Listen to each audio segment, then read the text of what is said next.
One of the juiciest fruits ever grown by humans is the Korean pear. Pears were considered a royal fruit reserved for the royalty and nobility in Korea. They were considered a luxury fruit because of how...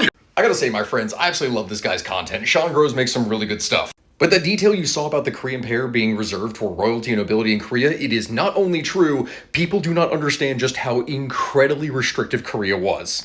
When people usually talk about nobility around the world, they are referring to one's blood, their noble blood. But in Korea, they had a bone rank system.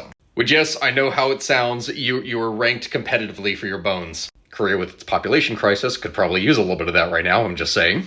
But either way, in this very strict hierarchical system, everything about your life was determined by what rank you were in society, what jobs you were allowed to have, what clothing you were allowed to wear, what food you were allowed to eat, who you were allowed to marry, everything was determined. These were sumptuary laws to an extreme degree, so certain fruits, like in the case of the royal pear that you saw there, could only be eaten by people of a certain rank or higher. This system was so insanely restrictive that it even limited what people were allowed to use for the building materials for their house. Only people of a certain rank or above were allowed to use tiles for the roof of their house. If they didn't have this, they would have to use thatch or something else, but they weren't allowed to have fancy tile no matter how rich they actually were. This system, as you can probably imagine, was not exactly conducive to national development, and so it didn't last very long. It did collapse rather quickly.